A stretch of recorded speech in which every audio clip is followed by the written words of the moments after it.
I really should take a moment and acknowledge these musical geniuses in front of you.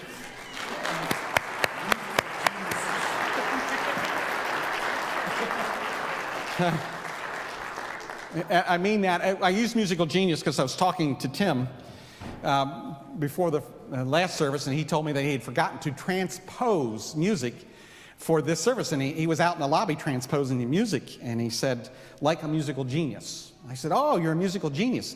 He said, no, but as long as nobody knows the better, then who can prove it? So we all think he's a musical genius, don't we? That's right. And I always marvel at people who can make good sound come from any instrument. I can't even make a kazoo sound anything. It just sounds like somebody blowing on it. So I praise God for the kind of talent that is here. And I want to say they are serving this morning so that the praise team as a whole and the band could kind of get a day off, and particularly before a long day next week. Remember we started out, what's next week? All right. It's here. I want to continue talking about our journey toward Christmas. And as I just want to remind you of the way I began. I want to do this because I don't think anybody understands the season of Advent anymore. It was really a massive part of the life of the church at one point. And then in part, because of the modern denominations, the bigger, they're now being referred to bigger box churches, a lot of stress on the liturgical year kind of fell away, and so people don't seem to understand it. But my heart really was done good this week. I read that there's a big movement now in that whole segment of the church that had gotten completely away from some kind of ritual or paying attention to the liturgical year, is moving back to celebrating the segments of the life of the church, the liturgical year. And I know some of you might say, what word are you? I'm talking about Advent. I'm talking about Advent, the beginning of the Christian year, a season of waiting expectantly. I'm talking about the season of Christmas to celebrate the gift of salvation, the season of Epiphany that follows, which is the season of the sudden awareness of the presence of Christ in our world. The season of Lent, a penitence season leading up to Easter. Easter, highest holy day of the year where we celebrate Christ. Kingdom Tide, the season through the summer that reminds us that Christ is the King as we move back into around the liturgical church calendar. And so it's done my heart good that more and more the church recognizes the wisdom and the need for this. And so that's what I've been talking about as we try to reclaim, in some sense, without just throwing out Christmas as a secular holiday, but we try to be more intentional about reclaiming the real reason for Christmas. Now, I know you've heard that said over and over again, but I want to repeat that, the reason for Christmas. When we look into that nativity, we look into that manger in our mind's eye, we need to be clear on this, that we are looking at God incarnate, God's choice to condescend and to invest himself in human flesh. That we are not looking at a baby to walk away with some, cute little feeling like you do when these little babies are around here, and I do all the time anymore. I just think babies are cute, don't you? Get a certain age, every baby's cute. Just love them. But that's not what we're to do. I actually read another story that said we do great damage in one of our greatest traditions in singing Silent Night at the end of our Christmas Eve service. I never thought of it this way, but the article really just kind of blew my mind. It said we shouldn't sing Silent Night when the end. It wasn't a silent night. It was a night of explosion of sound, an explosion of witness, explosion of recognition, loud sounds, shepherds running, people all excited about what's going on. So The article ruined Silent Night for me. We'll have to do something else when we light the candles. That's what I want us to do, is be intentional. And how do we do it? We recognize the reason for Advent, this reason to look back and reflect on where Christ has been, to recognize the presence of Christ in our life now, and look forward to understand the movement of Christ and our understanding, biblical understanding that Christ will return. There's a reason it's a deeper reflection on that. But I think the world is winning. The world's winning. And there's a lot of evidence that the world's winning. But it doesn't have to be that way. And I'm convinced it won't be that way when we are a little bit more intentional about this journey. So I want to talk about living the journey today. I don't know about you, but I really do. Anything that comes on TV about the land of Israel, particularly historical.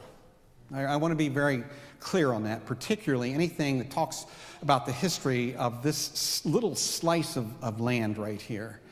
I watch it very faithfully, and I love to continue to learn about the history of the land. I love particularly archaeological studies and archaeological finds, because it is amazing, at least up to the present, where the archaeological finds continue to add to the picture of the nation of Israel, the life of who Jesus was, of Judaism, continue to fill that out a little bit and continue to offer some insight into who this man Jesus was and is in our lives today.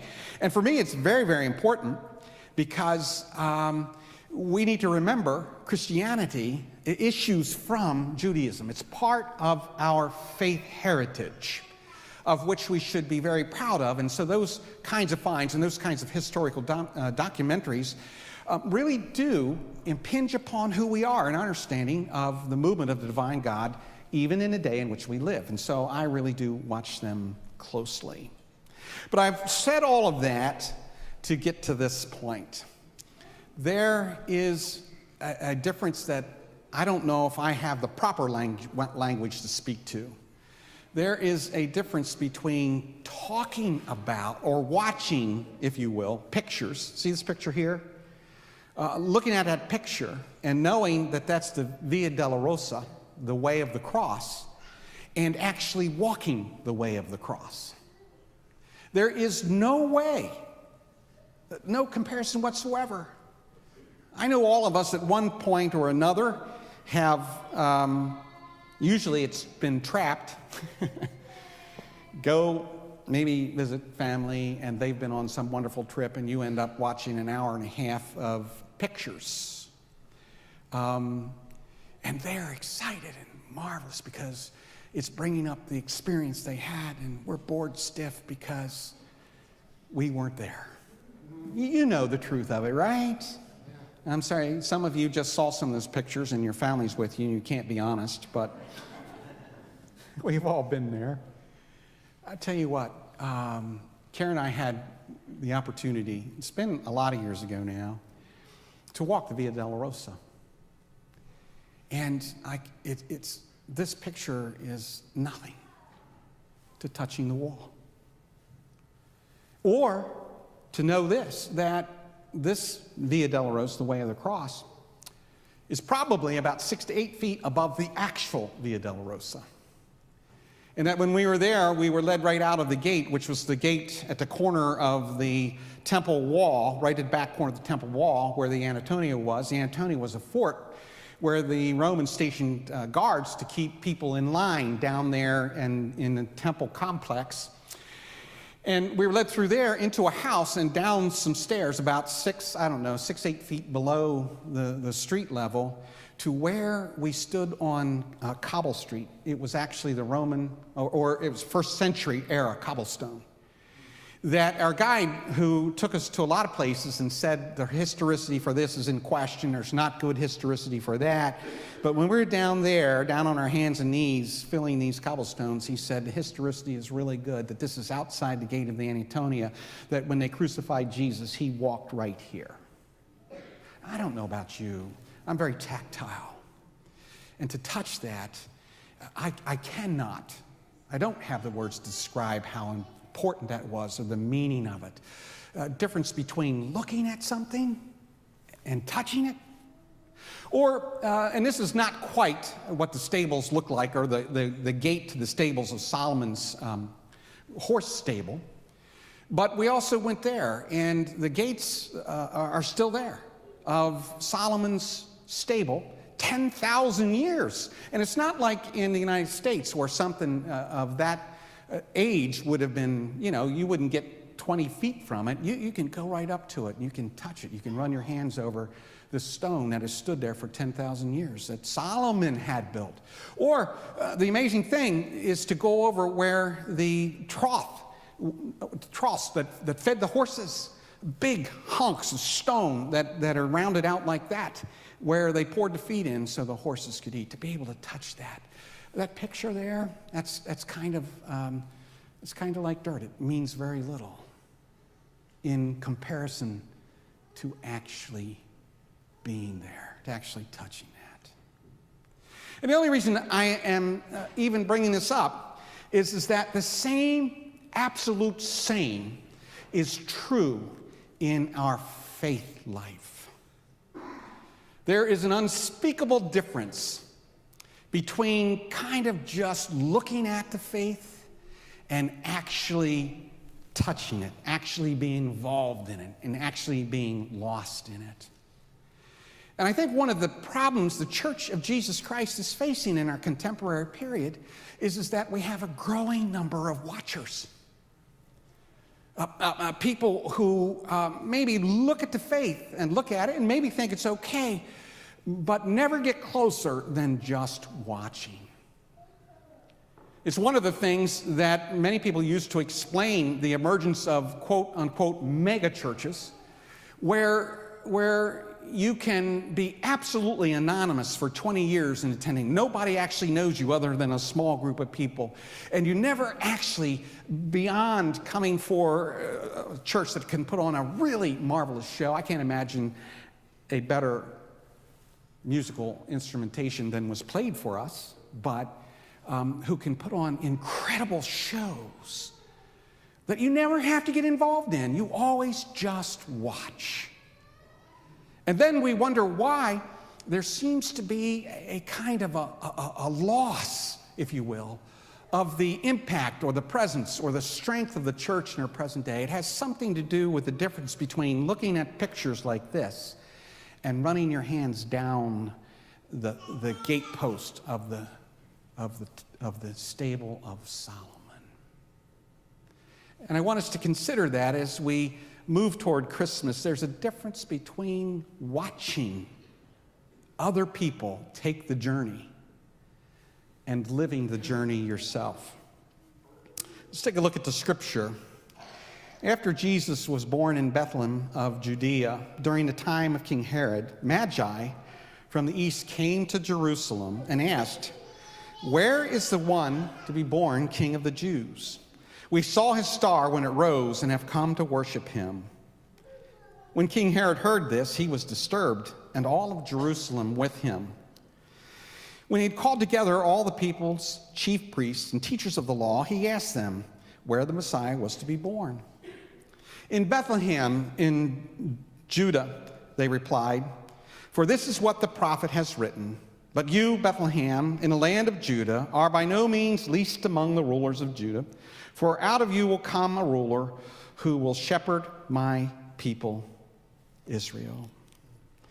As I said, there's a difference between watching the journey and watching and living the journey. And I want to talk about start watching the wise men. Now, I was going to bring up kind of a boring definition of wise men, and I actually have one here that I used and I don't like in the first service.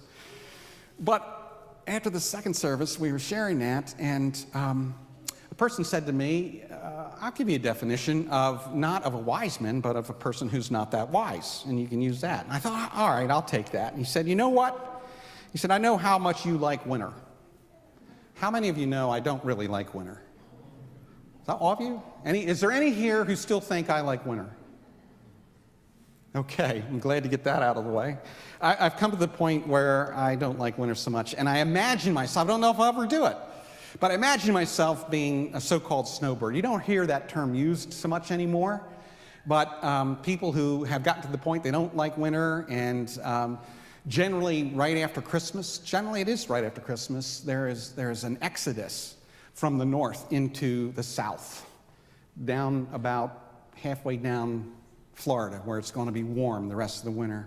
And I imagine myself being a snowbird. He said, I know you imagine yourself being a snowbird. He said, you've gotten it all wrong about these wise men. I did. He said, yeah. He said, geographically, you understand where the wise men came from. And for us, if we don't know, they were most likely Zoroastrian priests. And so they came from a land that was about northeast of Israel, a good distance, somewhere in and around the land of where present-day Iran would be. And whether you know it or not, it gets really cold. You do know that, right, in Iran, in the winter, just like here? It gets really, really, really cold. He said, the wise men weren't actually following a star. They were ancient snowbirds going to Jerusalem where it was warmer. What do you think? You think I could work with that one? And I thought, yeah, that's a good definition of not being a wise man. But I want us to consider, and it really does take us some effort to try to consider who these wise men might be. And the first thing I want to say about them is that tradition hands us three wise men. And time after time, if you did a survey asking people how many wise men, they would tell you three. Why do we say three wise men? We say three wise men because the Bible tells us there were three gifts. And so because of it tells us there were three gifts, we kind of surmise there were three wise men, and history really has filled that in. We also get it from tradition. History's filled in only three wise men, but the likelihood is that it wasn't only three wise men. The likelihood is that it was an entire caravan of people, a large group of people, and there are reasons for that. And so it's helpful for us to understand that. And the primary reason that it was probably more than three was safety.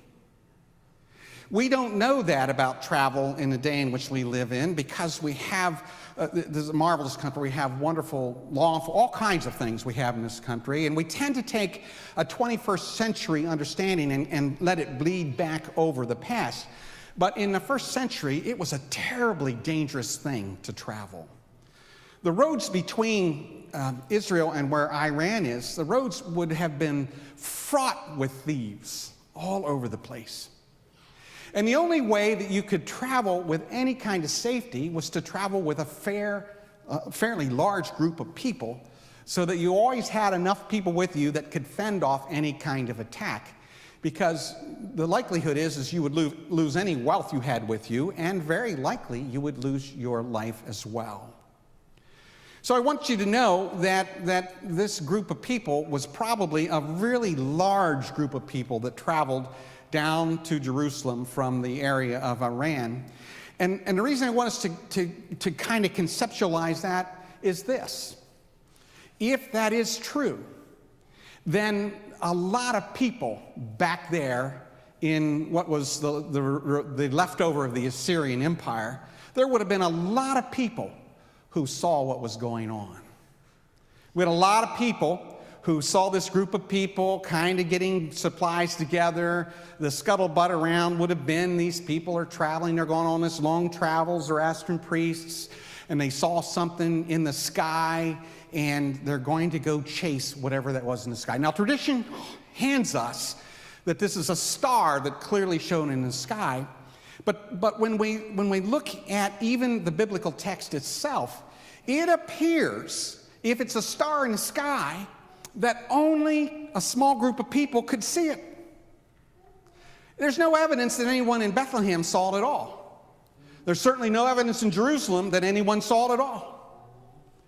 Because when the wise men get there, the city doesn't know why they're there, and when they lift up the reason, they're all beside themselves. What do you mean this is going on?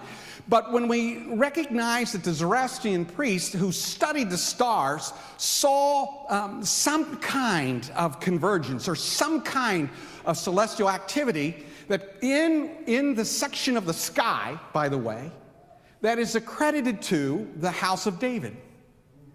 And so they see something. They begin to gather all these supplies, get people together, get a bunch of camels, all kinds of things, and there would have been a lot of people watching these wise men. And guess what? The same thing would have happened to them that happens to us when we do something a little out of the norm for our society, but we feel a deep sense that we should do it. Guess what? When you do that, if you've done that, you know this, someone will tell you how dumb you are. I can imagine all kinds of people back there saying, you saw what? You did what? You're going where? You are idiots. I can imagine that as this whole caravan caused a stir in the city, as they begin moving out, the entire city came down to the city gates and along the way to see this stupid thing that's going about. But the neat thing about that is the wise men are not deterred by the culture around them. They have seen something. And I believe because of the guidance of the divine God, even people who don't worship the divine God were responding to some kind of urging, some kind of pull, some kind of sense. They needed to get up and go down there. And guess what? The same thing happens with us today. People just who are more controlled by the world don't understand, don't react to or are not able to get into the notion of just knowing something greater is drawing me in that direction. I think that's what we're suffering from today, because I do believe there are more people who are just comfortable with watching the journey, watching other people be involved in it, watching other people gather together, watching other people talk about it. But I think the same thing goes on in their minds. I think the same thing goes on in their language. I know I have a friend who, when I told him I was going to Haiti here a couple of years ago, and asked why on earth would you go to Haiti? Well, I'm telling you, I can't explain it other than I have this deep sense that God said to me, you got to get up, you gotten a little comfortable, you got to get out of this, this is where you got to go. I was looking for something that just really stretched me beyond any kind of comfort level that you can imagine. And you need to know this. I am not a traveler. I don't really like traveling. I'm a homebody. I really don't like how some people like to travel. The process is overwhelming, and I'd rather just stay home. But trying to explain the sense of God saying, get up, go. You need a little bit more of this impact in your life. And my friend said, why Haiti? They don't have a very good police presence down there. There's a lot of crime down there. And in fact, a missionary had been killed about 2 months before we went down there, had gotten far out in the land and had gotten killed down there. And so I think people who watch the journey, both within the community of Christ and outside in the world, they are judging a sense of what should be done that is based on a worldly view, and it is not based on an understanding of the guiding presence of God. And I'm here to tell you that God still calls us today. God calls us today out of our places of comfort, but if we're watchers, we will never see it. Watching is a choice. Watching, however, is not living the journey. But I submit to you that if there were watchers, there was another group. There were people who supported the community. That would have been a community of believers, I believe, because we need to know this, not every Zoroastrian priest would have traveled with this caravan. There would have been a lot of Zoroastrian priests who also read the stars, also understood and believed that God, this God of the Hebrews, was doing something of which they weren't quite sure of, had something to do with a new leader, something to do with kingship. They would have believed that too, but not everybody went on a journey. They stayed back and would have been supporters. There would have been a community of believers like you and I, people of faith, of that faith tradition, who would have heard what they were about and who would have supported the journey down there to Jerusalem. There would have been family, there would have been friends who said, here, I can give you this little bit of money to help you go. And we need to know this, that support is important. But I'm going to go back to Mark Batterson in the book that I'm offering to you. I've been reading it thoroughly.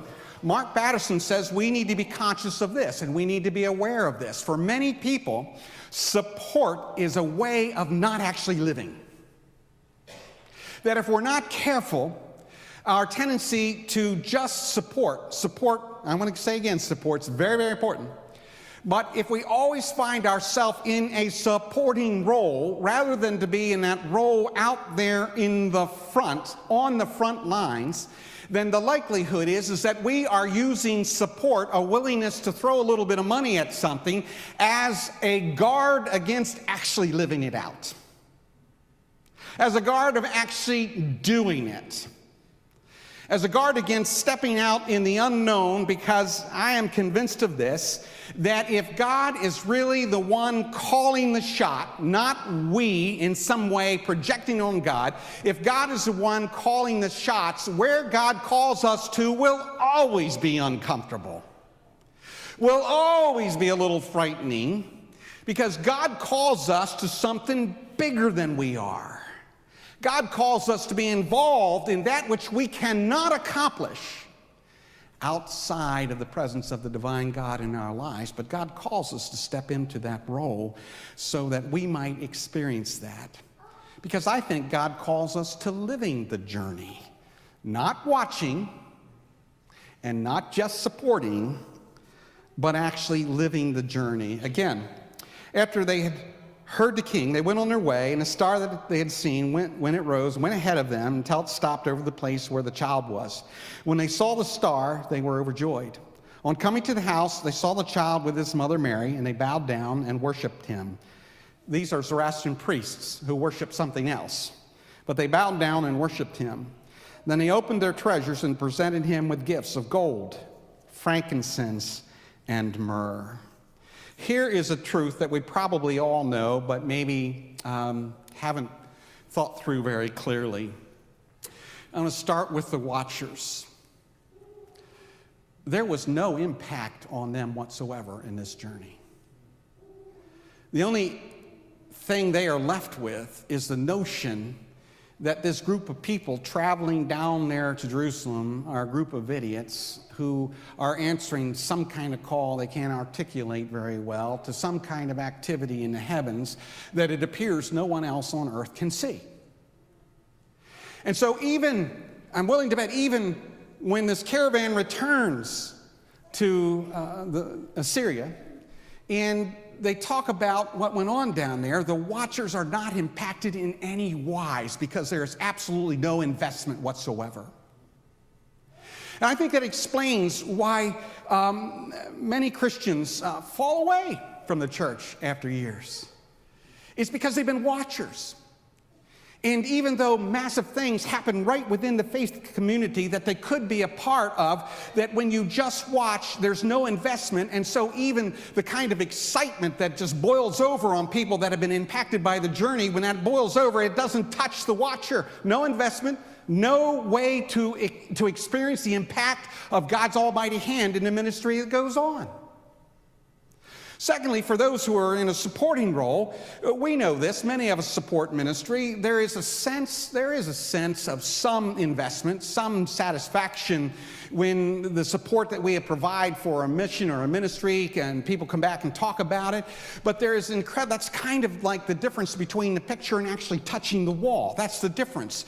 There is a sense of, in some way, having a little part in that, but the impact of the outcome of the journey is still somewhere else. It's still over there. It's not something that rolls over them, but the Bible tells us that the Zoroastrian priests who actually studied and worshiped the stars, when they came to the end of the journey and they found this amazing thing, they were overwhelmed, it says. They were overwhelmed by the impact of what God had done, God had called them to, and the recognition that they had responded, and it changes them, and they bow down and worship this little Jewish child from a backward land somewhere else than where their country would have been.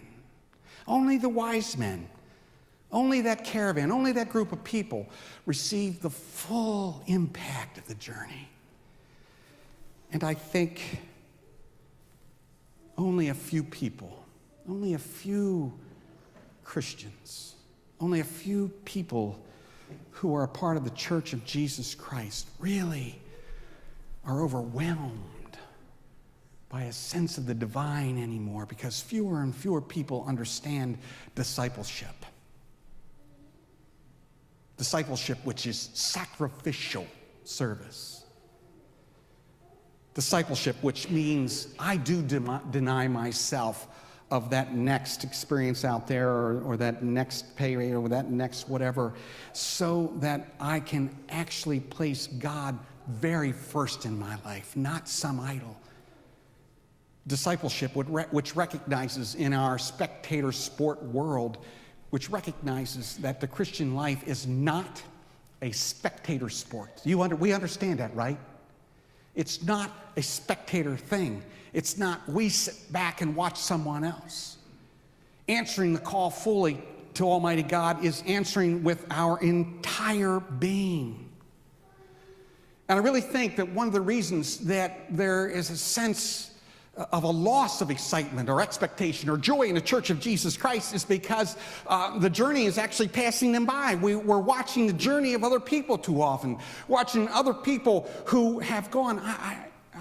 As the praise team comes forward, I'll just tell a story. I didn't ask the person if I could share, so I won't share their name, but who had been thinking about going to Puerto Rico the last, maybe not even the last time we went, but who had kind of talked themselves out of it, and they were going to support it.